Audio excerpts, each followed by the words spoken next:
Hi, welcome to the Capital Gains Tax Solutions podcast, where we believe the most high net worth individuals and those who help them struggle with clarifying their capital gains tax options. Not having a clear plan is the enemy, and using a proven tax deferral strategy such as the Deferred Sales Trust is the best way to exit your highly appreciated assets tax deferred so you can grow more wealth.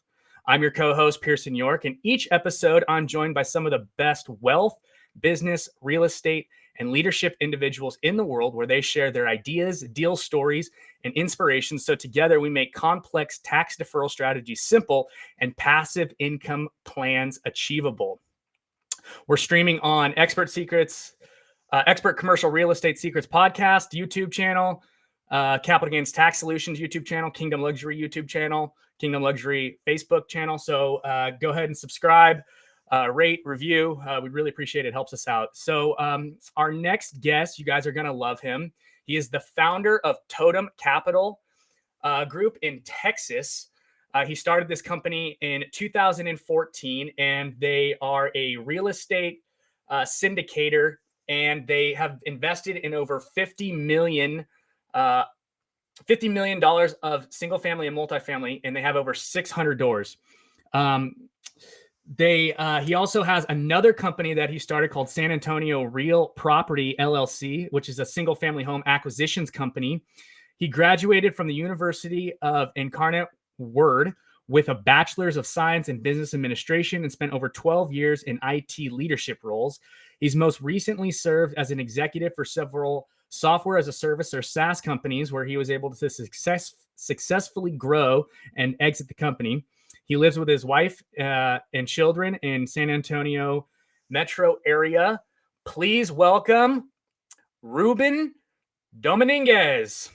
Ruben, how are you, man? Good. How are you? I'm good. How are you, Pierce? I'm doing really, really good. I'm super excited to have you on the show. Thanks for taking your time, and thanks for coming. And I just kind of gave you a brief bio. Hopefully, I did okay over there for you. But why don't you go ahead and tell the listeners a little bit more about you and your story? Sure. So my name, Ruben Dominguez. I am from San Antonio. Actually, I'm not from San Antonio. I've been here since about 2003. I'll give you a quick story. I was a corporate guy. I worked for corporate IT for a long time. I was middle management. We ran some support organizations for some large IT companies based out of here in Texas. And the whole time I was looking, I had a very stressful job. The whole time I was looking for a way to get out of the corporate world and have a little bit more time. I had little kids at the time. They were growing up. I was missing a lot of things that they were doing. I'd get home, my wife would tell me all these cool things they did. And I said, wow, I wish I could be there for that. And so I really started looking for a vehicle to, accelerate my retirement, really. And so I found real estate. We started doing single family rentals probably back in 2009. And we did a whole bunch of those. There's something called the BRRRR strategy. I won't go into what that is, but I found that trick on single family, and I started doing it over and over and over again. And in about 2014, I looked back and said, wow, we did a lot of work. I probably worked, it was like working two jobs, getting all these single families done. And we did some flips and some other single family strategies in real estate investing. And I was not that much closer to, my goal of freeing up my time and being able to quit my daytime job. And so I started looking for another way to do that. And it was really multifamily, so commercial real estate. And so a couple years later, we decided to start investing into multifamily commercial real estate. And I invested passively for a long time, which means I just put my money in other people's projects and let them do all the hard work. And then we started going active in about 2017. And we, since then, about 18 months after going active into multifamily investing, I was able to quit my W-2 job. And at that point, we had exited a few companies, and I had made my way to like real upper level management. So my time was very, very limited. And so multifamily is a great way for me to leverage my time because I didn't have to go out and do all the work. But when I got active, it was like, okay, it's time to quit, because being active in multifamily is, it's a full-time job, going out and buying these big buildings. Yeah. And so since then, we've acquired we're in about 600 multifamily units. We've got a couple other acquisitions coming down the pipe right now. And we have some pretty lofty goals for 2022 in the multifamily syndication world. And we're excited about what we're going to be able to do this next couple of years. Well, that's awesome. And, you mentioned something that I've been hearing time and time again, and that is that mainly a lot of with the people who decide to go from single family to multifamily is like they realize that like it's hard to scale, and they don't, even if you do the Burr method, right? Like it's a lot of work, and at the end of it, you're not that much closer, So yes. I don't know. You're definitely not the first person to tell me that is, and that's why I moved to multifamily, and so that's interesting that you've also experienced that.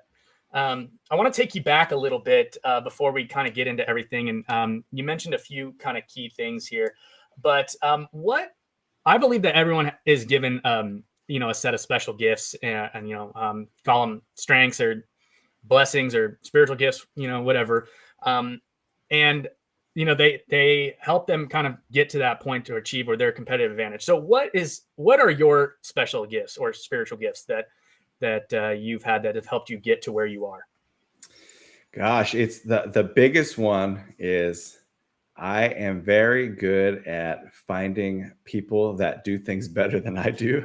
And I'm not really that great at one thing, but I'm really good at finding like, hey, I know where my strengths are really operational, right? I'm a spreadsheet guy. I like to look at spreadsheets and I like to analyze things. I like numbers, and I'm not great at some of the other things. Like I'll give you an example. My communications right now with my investors, right? We send out an update every month. We send out a quarterly update.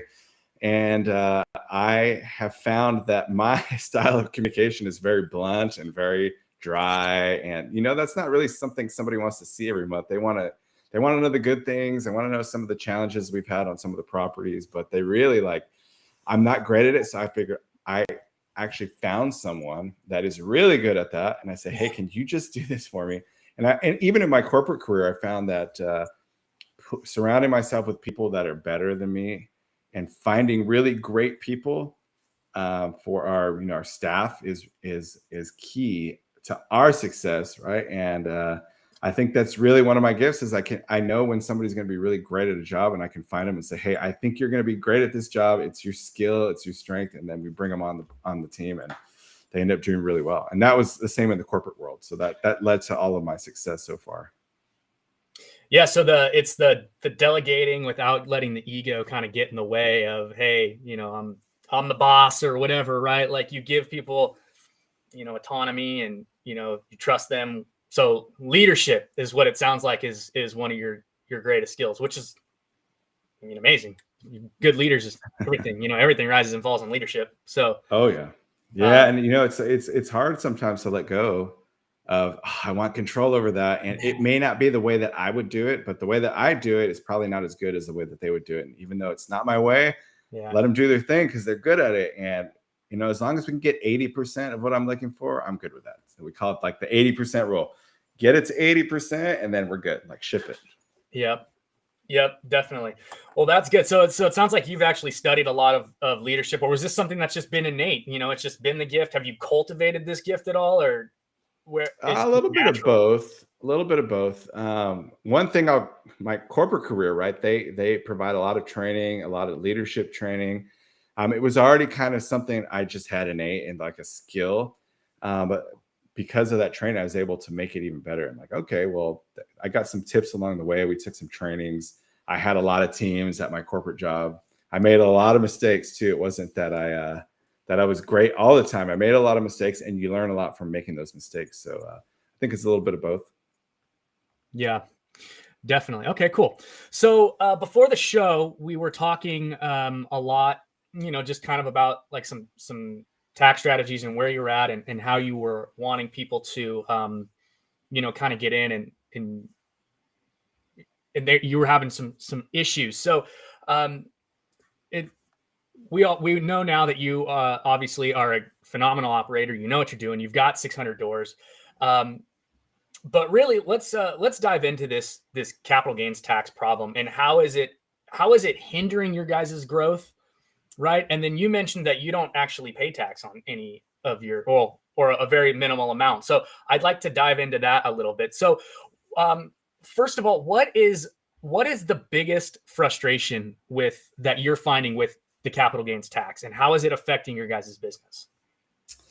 So it's really not on our buildings that we're buying. It's really we raise money from investors, and we'll bring on additional investors. And a lot of times when we have a live project, we'll get people that contact us and say, hey, I've got, $300,000 and I'm selling some single family and I want that to be tax free. I want to 1031 that into your project, right? And they've already got the 1031 going.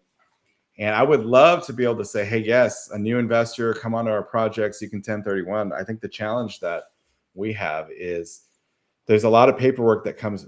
We can do it. It's definitely possible. I know there's some people that do what I do that just say no, never, no 1031s into our deals. We can do it. It's called a tenant in common agreement. And it's just a lot of legal work, right? It's going to add some money to the legal bill. It's going to add some complexity. It's going to maybe some of our other investors might question like, hey, what's this other thing I see on the paperwork? Like, who's this other owner? And so that's the challenge we've had. So right now, unless somebody's coming to the project with $1 million plus, we won't even look at 1031 money into our projects. So that's been one of the challenges we had. So it's really just the extra complicated legal tax work. And it's just, if it's not $1 million, it's not worth your time. It's not really worth it. So for $100K, it would be tough for us to go to the attorney, say, hey, we need a tenant in common agreement. And then really, I think more than that is our other investors that don't know what that is. They'll see this tenant. We have to disclose that obviously on our documents. And I don't want them to be confused. And then, we have a philosophy at our company we got to make this as simple and easy to understand for anyone. Because if it gets too complex, a lot of people are like, I don't know if I want to invest in that. And so that's the lifeblood of our company. We want to keep it easy for our investors. And a tenant in common agreement kind of adds that complexity, and they might question it, like, what's this and how does that work? And then we'd have to go back and explain it. So I think it's more of that than the legal fees, although there's some pretty significant legal fees that go with that as well. Yeah, definitely. Okay, so it's the complexity that it creates into the deal, and at a certain point, it's just not worth it. But if it's big enough, okay, you'll kind of suck it up because it's a good enough chunk. Yeah, if we could be, if we can get a big investor in there and it's a win for them, it's a win for us. But if it's just, 100K, 200K, something like that, the legal fees alone might just not be worth it. And then the add to the complexity when, we have a waiting list usually for our projects. We could just say, oh, it's $100,000. I got another guy over here that can put $100,000 and he's on the backup list. So usually we're just saying no to those at this time. Gotcha. So you're turning away business. I know you're supposed to tell me the solution to that. I would love to hear a little bit more about that for sure. Yeah. So what we propose is a strategy called the Deferred Sales Trust, and it's a totally different tax code. It's tax code IRC 453, which is essentially a seller carryback. And the quick version is before you guys close on a deal, then you interject an unrelated third-party trustee. So if let's say you bought a building for $1 million, right? And you're going to turn around and sell for $5 million. Okay. So, after, closing costs and all that kind of stuff, depending upon how much you've depreciated, I mean, you would pay probably close to $1 million, maybe a little bit more in capital gains tax if you just sold it. Right. So that's not great. That's 37 to 40%. That sucks. Yes. Right. We do need people to pay tax, of course, right? So if, there's a big initiative out there right now that needs a lot of tax dollars. So if you want to be a part of that, and sponsor that, that's fine. We don't want to pay that. I don't want to pay that. So I don't either. So what we do is instead we interject this unrelated third-party trustee, which is Capital Gains Tax Solutions. That's the role of the company. Okay. And they buy the asset for $5 million, and then they turn around and they sell it to the buyer for $5 million. So they've got no gain. So they bought for 5, they sold for 5. So no gain for them. The buyer then funds the trust, however they're going to fund it, whether it's cash or financing or whatever the case may be. And then the trust turns around and they write the seller a note for $5 million. And before, they've structured everything, they set up, hey, like, what's your wealth plan? How much do you want to invest? What's your preferred rate of return? All this kind of stuff. And then they're able to invest it into different asset classes. So you can invest into stocks or bonds or mutual funds or real estate when you want. You can invest it into cryptocurrency. And you're not limited to like kind assets. You're also not limited to the 45 days to identify, 180 days to close, the shotgun wedding, right? Like Yes. you don't have to find something immediately, get engaged, and then get married 180 days later. You can time the market. So there's a bunch of benefits. It gives you liquidity, diversification. It gives you cash flow. You can dip into principal when you want. It gives you tax flow. You can control when you want to receive funds, when you don't. So it's like a water spigot. You can turn it off. You can turn it on. But you can go back into real estate when you want. And the cool thing is you get a new depreciation schedule. So those guys that have that $100,000 or whatever just could JV partner with their trust and just invest in your deal. They don't have to go through all that other stuff.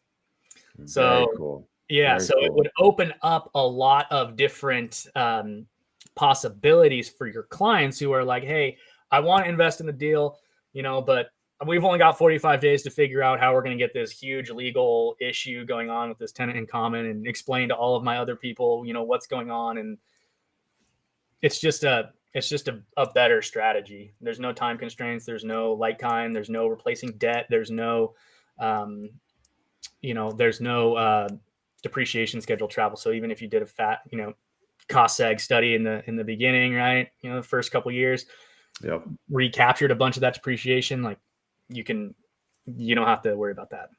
Wow. So it's a phenomenal solution for all of these different types of deals. The other thing too is I'm sure you've run into this, but some of your clients probably have, partnerships or syndications, right? Where they don't necessarily want to move together because they don't like each other anymore or whatever the case may be, right? They're pissed off at their brother or whatever, right? Like happens all the time, and they're done with, Timmy and Johnny are done with each other, right? Like, yes. There's no way to move unless they move together. They got to move as one. With the DST, you don't have to. One person can do a 1031, one person can do a DST. One doesn't have to do anything. They can just pay the tax. So It gives you flexibility into breaking up those syndications. And then you can just kind of sit and park your money and wait for the timing and whatnot. So it gives you a lot of flexibility and control. Wow. Yeah, I'm definitely going to be sending you some business. Yeah, absolutely. Because we have probably every project we do 2 or 3 that, hey, can I 1031 to your deal? And it's like, oh, no. Maybe if it depends how much you want in 1031. So we'll have to send out a webinar because I'll say the one caveat with this strategy is that it is a little bit complicated and each individual is unique, and so it requires an education kind of phase, for sure. Which people are skeptical. They're like, oh, well, how do I know you're not going to take off and run to Mexico? How do I know it's legal? How do I know it's this? And I'm answering the same questions over and over and over again, right? Everyone has it. It's like it's new to them. When we have a phenomenal track record, over 3,000 closes, 12 random audits from the IRS, no change, no findings on all of them, 2 formal audits from the IRS, no change, no finding, audit by FINRA, no change, no findings. So phenomenal track record, comes with lifetime audit defense. It is just protected because, the guys who created it are proprietary and they wanted to build the track record. They wanted to pave the road without getting arrows stuck in their back. So they kept it very kind of secretive in-house till they built it. And then they proved it. And now we're taking it to the masses. I love it. I love it. That it's a really great solution for a lot of guys like me. And honestly, we lose a lot of deals that we bid on to 1031 exchange money because Yeah, they have to overpay because they they're do. motivated buyers. And everyone knows in the real estate game, you never want to be a motivated buyer. So Yep. it's a great. So if you can please tell all my competitors that we're bidding against these buildings about your solution, that way we don't lose to 1031 exchange We money. don't lose to 1031. Well, that brings me to another question for you. So you mentioned earlier that you kind of don't really have capital gains tax. So tell me a little bit more about your strategy and how that works. Sure. So we are doing cost seg studies on all of our buildings. So, and for those that don't know that are listening, most real estate, you'll do a straight line depreciation, which means you take the improvements, not the land, right? So if you buy $100,000 building and let's say you buy it for 120, the land's worth 20, the building's worth 100, you're going to depreciate that $100,000 by 27 and a half years. And that's great, right? It goes against any income you're making for 27 and a half years, but it also means you're not going to get the full benefit unless you have it for 27 and a half years. Most of our projects and syndications are 3 to 5 years. And so what we do is we do what's called a cost segregation study. Instead of taking the improvements over a straight line, 27 and a half years, we say, okay, the flooring is this many square feet. It's worth around this much money. We're going to depreciate. Its usable life is 7 years. I don't know what it actually is, but we hire a company that does all this. Of course. And then we take massive losses up front.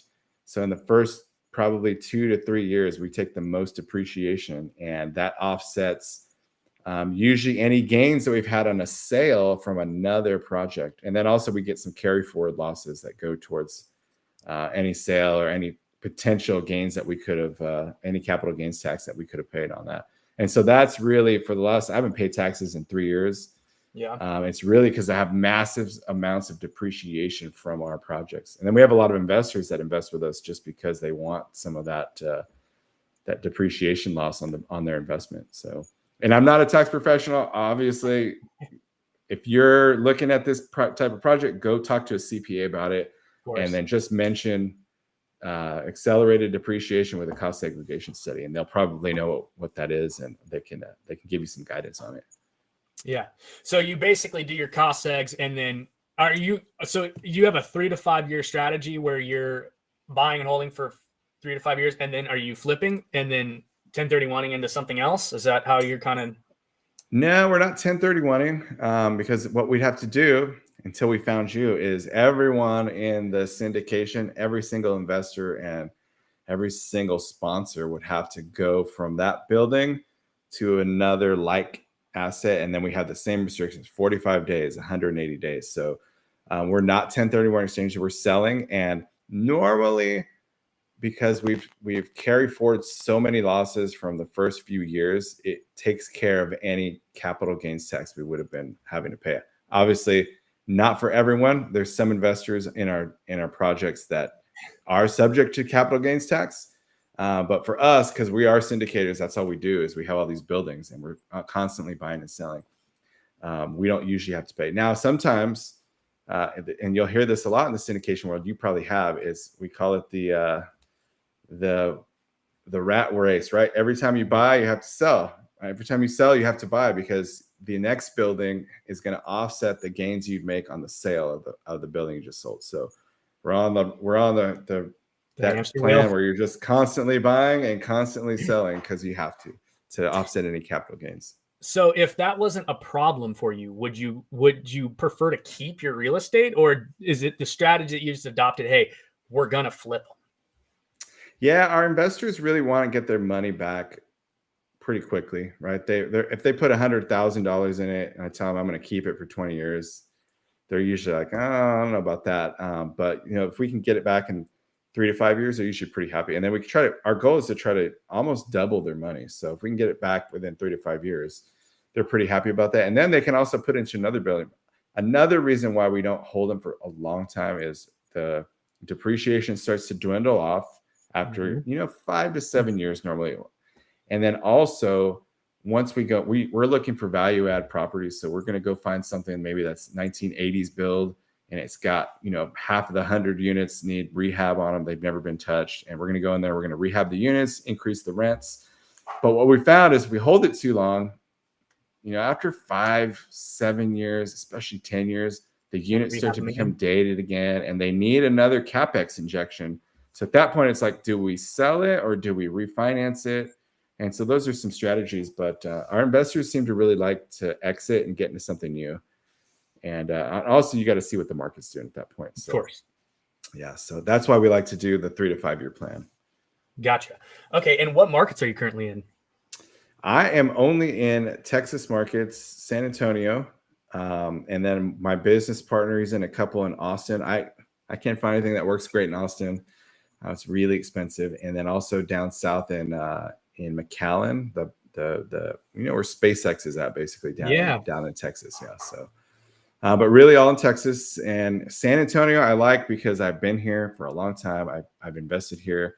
If you tell me rents on this street are $900, I can say, I don't know about that. And so I can also drive to a property, any property we own, within 20 minutes, and I can go out there and talk to the management group, pop in and say hi if I need to take care of anything. I don't really do any active management. We hire professional third-party property management, but it's nice to get out there and check on them and know them, and you want them to know that you're involved in the ownership. Wow. You're not just a hands-off guy, right? So yeah, that's why we like investing with, and we're still able to find projects that work for us here. So until we can't, we're not going to really be looking too hard outside of the market. So what are your like? You said you had some pretty lofty goals. So do you mind sharing what some of those goals might be? Yes. So we're trying to double our ownership next year. So we're looking at another 600 units, which is probably, we have to raise about $20 to $25 million of equity next year in order to do that.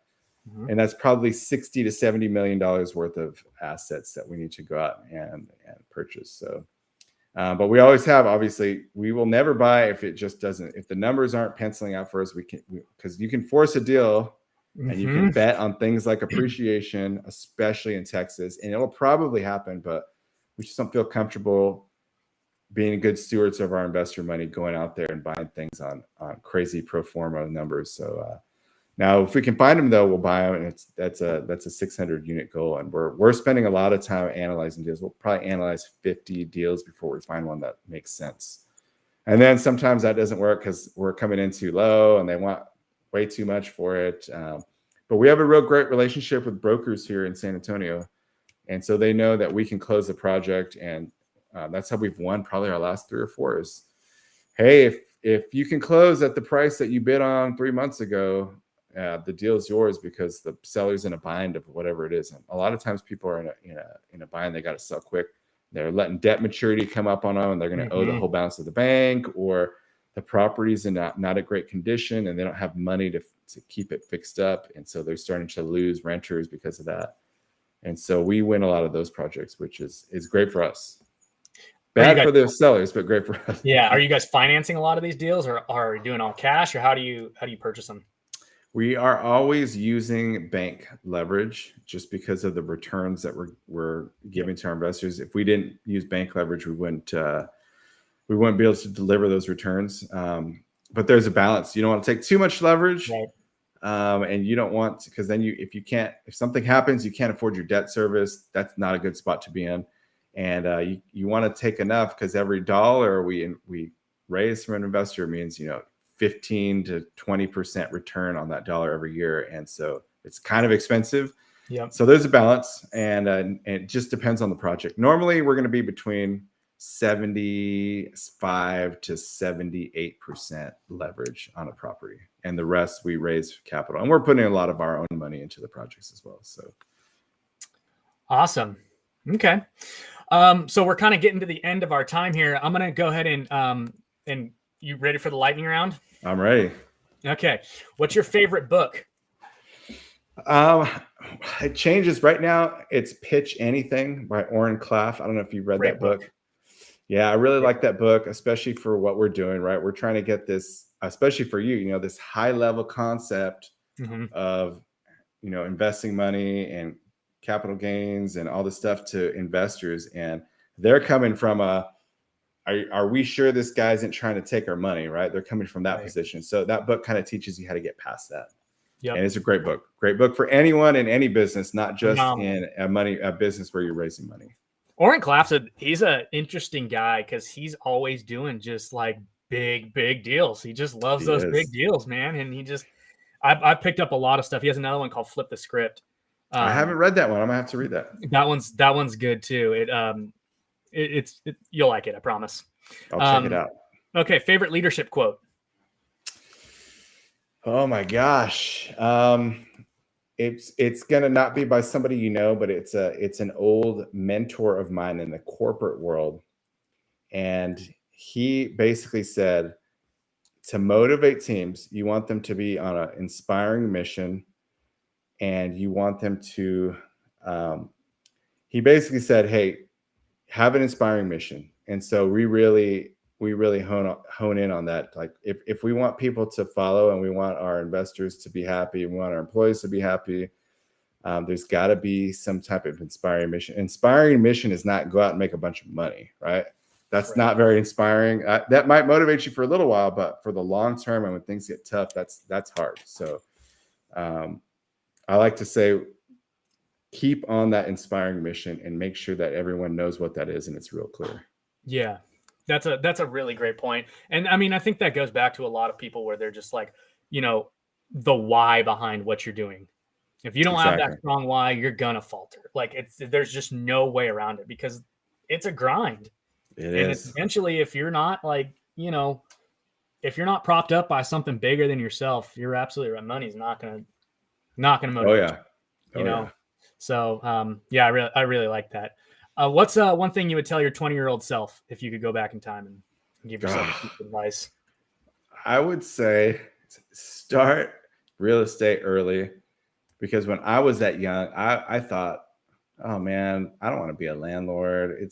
I thought about it. It was something that came across my plate, but I was like, I don't want to be a landlord, like toilets and phone calls at night. But if you do it right, and I had listened to people that had done it wrong, right? People that, like, my parents had some rentals and it was a nightmare for them, and they were doing it wrong, right? I listened to people that were doing it wrong, and I always say, like, be careful who you take advice from.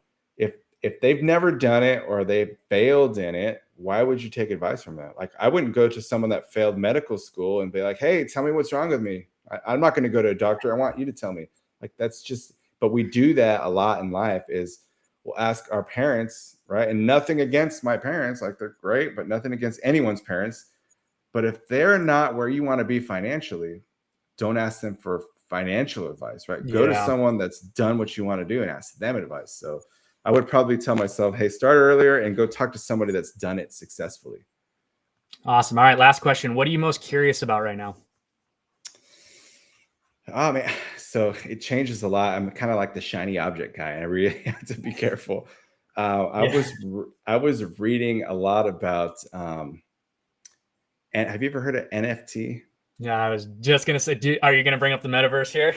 Yes, I was reading about that today, and it was like, I got into it way too long this morning. It's like, I shouldn't have not gotten to this, but it was pretty cool about reading about that. And so today I'm interested in that. Doesn't mean I'm going to be into that tomorrow, but like I said, I'm the shiny object guy. I got to really be careful, like not to go after something because it's going to take me away from what I'm supposed to be doing. And so the NFT metaverse cryptocurrency world is a full nother 5-year-long podcast that we could just dive into because there's so much there. And where the world's going with real estate and digital real estate and NFTs and how that all, and linking NFTs to real physical property and ripping rights away from property. Like there's some crazy cool stuff coming down the pipe with NFTs and the metaverse and all that. It's going to change everything. So yeah, I mean, it might be shiny right now, but I feel like that's going to stay shiny for a long, long time. I think so. Yeah. And it's interesting. It's very interesting to read about for sure. Yeah, no, definitely. Okay, guys. Well, that's all the time that we have today. So thanks again for listening to another episode of the Capital Gains Tax Solutions podcast. As always, we believe the most high net worth individuals and those who help them struggle with clarifying their capital gains tax deferral options. Not having a clear plan is the enemy. and using a proven tax deferral strategy is the best way to grow your wealth. Please rate, review, subscribe, and we'll see you guys on the next episode. Ruben, thanks so much for your time. Appreciate everything that you've brought to us, a ton of value, and we're excited for you and your goals, and we'd love to partner up and be able to help you with that. So guys, rate, review, subscribe, and we'll see you later. See ya.